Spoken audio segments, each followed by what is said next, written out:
All right. Hello and welcome everyone to a Dante Builds Refresh. So, Dante, of course, has access now to the new Arcanes for his book, Noctua, and that is very, very nice for Dante. We get quite a bit out of it, and we're going to get to that build in a second. But first, we're going to talk about the shards and everything on the main build before we start talking about Noctua. So, shard-wise, I have full towed Dante because, honestly, he deserves it. But great news, you don't really need any of these. The three yellow shards are 2 casting speed. Very nice, as you're going to be casting a lot, but not necessary at all. And then max energy is filled on spawn, which is, of course, just convenience for spawning into new missions. So not necessary even a little bit. And then we have 2 equilibrium shards, which are very nice and do replace an equilibrium mod in the build itself. But we're going to talk about where that mod goes anyway, so you really don't need to have that either. For the full build, this is what we are looking at. Obviously, a bit on the expensive side. Equilibrium can be used to replace either Streamline, Stretch, or Augur Message. Really entirely dependent on your personal taste on which one you don't feel like you need as much. I will say Stretch is a lot better in group environments where you're trying to put your 2 and your 4 buff on teammates. So probably if you're going to play a lot of solo, you can just throw Equilibrium here and not much is going to change for you. Otherwise, just choosing between Augur Message and Streamline, just whichever one you feel like you're going to get more use out of is the one that you should probably keep. Otherwise, though, this build is, of course, running Archon Vitality, and if you have an unranked copy of this, the ranked up copy should pretty much never be doing anything for you outside of maybe interacting with Toxin procs every once in a while. So you can just have this as an unleveled copy, and if you have an unleveled one, that can, of course, save you some Forma for this build. Otherwise, Power Drift is adding very little, and it's not needed, but the 15% ability strength is a nice little boost, and it is what I have in here. But feel free to drop this mod. You will probably not notice a large amount of performance difference. And then we're running Umbral Intensify and Transient Fortitude for the bulk of our strength, giving us quite a bit up to that 199 before Power Drift, which is more than enough, especially because we are also building up Molt Augmented to get up to 274%. Also, we are, of course, on Prime Continuity and Augur Message, which is counteracting the negative duration from Transient Fortitude and giving us a nice, comfortable, just about 70-second duration on our buffs from Final Verse, which is nice and comfortable. You could definitely drop Augur Message if you wanted to not much detriment. If you really wanted the range here and you wanted the same cost of build, you could probably put Equilibrium in this slot and actually have Augur Reach instead, and that would probably work out fine too. We are on Corrosive Projection. This could be a lot of things. If you are on a companion build that wants to deal damage, this could be summoners, because summoners will also work on the owls that you will summon. You could have this just be on Energy Siphon, honestly. There's a lot of things that could go in this slot. Brief Respite if you don't want to run an Augur. Lots of things could go in this slot and be great. So it's really up to taste. And then our final Arcane slot is Arcane Precision, which is 300% damage for 18 seconds on secondary weapon on any headshot. This is really easy to trigger, and it is a tremendous amount of damage, which I like quite a lot. This could also be Arcane Velocity for a lot more fire rate, but I have found that Arcane Precision has been better for me overall. With that, let's talk about the Noctua build. So the Noctua build, given that we can now have access to Arcanes and an Exila slot, we are using secondary Enervate, so we don't need to run a crit chance mod in the build. Even though we have a pretty good base crit chance, I found this to be the best performing thing that I can put in here, especially whenever things are working as they should be. Loke Canticle gives us an additional 30% fire rate, so that plus our usual Anemic Agility gives us a nice 120% fire rate, which is the same as Arcane Velocity would give us. Otherwise, we're on just kind of the usual suspects. We are on the crit damage, which you would imagine we're running with Enervate. We're on Multi-Shot. We do have base damage for Hornet Strike. This is the most easily replaceable thing if you are going to always be upkeeping Precision. If you're not running Precision, you definitely always want to run this, though. And then, of course, Viral and Heat, which is the usual suspects in terms of elements. And, of course, Heat is going to be doubled by our Archon Vitality.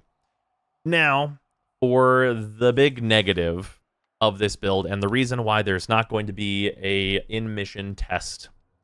This build has a, unfortunately, massive bug that makes it perform at maybe 20% of its should-be capacity. And that is that if we look at Noctua, Noctua in the Simulacrum works as it should. Does exactly what it's supposed to do, which for those that don't know, whenever you shoot an enemy, it fragments off and seeks out other enemies behind that enemy to go and hit with an additional hit, essentially, which is tremendously important for dealing with groups. You can see, especially if I proc our Arcane here, The damage output on this is tremendous, and it's seeking out those additional enemies. Means that you're getting a really, really huge performance boost out of its splitting and seeking out other enemies. This, per my testing, does not work in Tav, the Void, or any normal star chart mission at all. It only works in the Simulacrum right now. This is what Noctua is supposed to do, but in mission, the thing that you will see is you will hit an enemy, and you will see the effect split off of that enemy, and it will make contact with the enemy it's supposed to split to, and it will simply do nothing. I don't know what's causing that, but it is causing Noctua to, in mission, perform horrible as compared to the Simulacrum usage, which is very, very unfortunate. Obviously, you still have all the other good things about Dante, which is you can just, like, use your 2 twice and, like, pop on a huge overguard to be able to protect yourself and your team, and also any kills will give you more overguard and your team. You can, of course, use your 2 plus your 3 in order to summon books for yourself and your team, which is essentially kind of more multi-shot for everyone on your squad, which is very, very good. And you can use your 3 plus your 2 into your 4 to summon your birds, which are going to make enemies more status vulnerable, and also just, like, deal a bunch of slash procs to them and such. And, of course, you have Tragedy, which I use pretty infrequently, but that can nuke groups of enemies that have a bunch of statuses on them. Unfortunately, it is a line of sight now. So with that, that is how Dante is supposed to work. Hopefully, this maybe brings attention to the bug on Noctua, and it gets fixed in the next hotfix or two.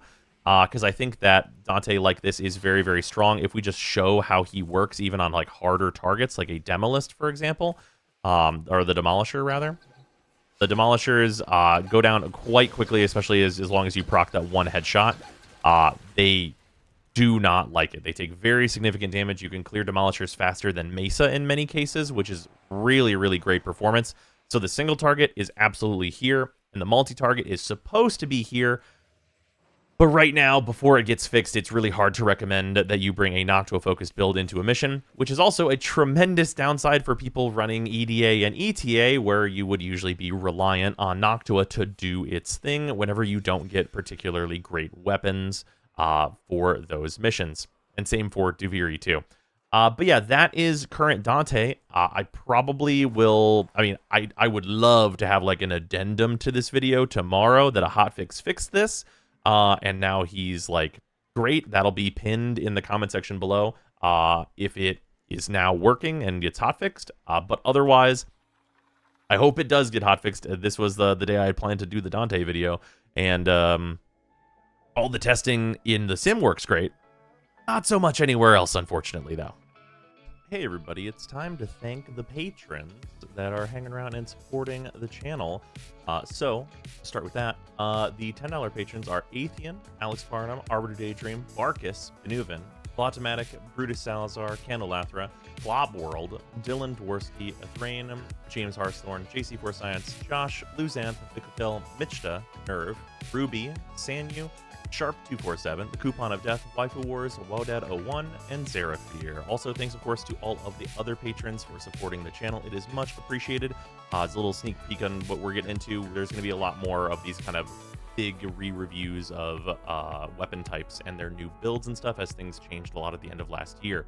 And, of course, there's also planned new free-to-play before we get into any more big updates. So look forward to that.